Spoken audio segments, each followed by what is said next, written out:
Hello guys, welcome back to our channel. നമുക്കിന്ന് കടയിൽ നിന്ന് വാങ്ങുന്ന അതേ രുചിയിൽ ചക്ക വറുത്തത് എങ്ങനെ തയ്യാറാക്കാമെന്ന് നോക്കാം. അതിനായിട്ട് ചക്ക ഇതുപോലെ കുരുവൊക്കെ കളഞ്ഞ് വൃത്തിയാക്കി എടുക്കാം.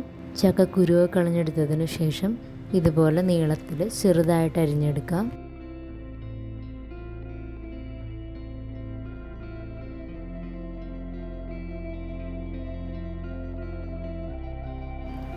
ചക്ക വറുക്കാനായിട്ട് നമുക്കിതുപോലൊരു ചട്ടി അടുപ്പത്ത് വെച്ചിട്ട് ചട്ടി ചൂടായി വരുമ്പോൾ അതിലേക്ക് എണ്ണ ഒഴിച്ചു കൊടുക്കാം.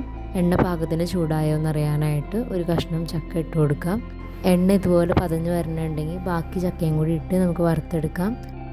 ചക്കയുടെ എല്ലാ ഭാഗവും ഒരുപോലെ വേവാനായിട്ട് ഇടയ്ക്കിടയ്ക്ക് ഇങ്ങനെ ഇളക്കി കൊടുത്തുകൊണ്ടിരിക്കുക.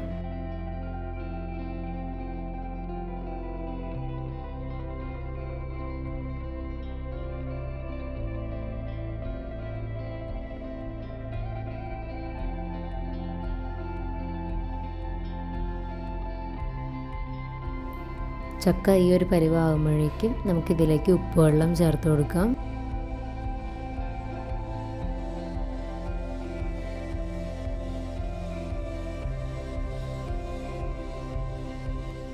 ഉപ്പുവെള്ളം ചേർത്ത് 1 മിനിറ്റ് കഴിയുമ്പോഴേക്കും നമുക്ക് ചക്ക വാങ്ങാവുന്നതാണ്.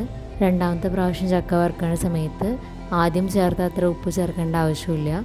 ആദ്യം ചേർത്ത ഉപ്പിൻ്റെ അംശം എണ്ണയിലുണ്ടാവും. അത് കാരണം കുറച്ച് ഉപ്പ് ചേർത്താൽ മതി. നല്ല ക്രിസ്പി ആയിട്ടുള്ള ചക്ക വറുത്തത് ഇവിടെ റെഡി ആയിട്ടുണ്ട്. വീഡിയോ ഇഷ്ടമായെങ്കിൽ എല്ലാവരും ലൈക്ക് ചെയ്യുക, ഷെയർ ചെയ്യുക, സബ്സ്ക്രൈബ് ചെയ്ത് ഈ ചാനലും സപ്പോർട്ട് ചെയ്യുക. Thanks for watching.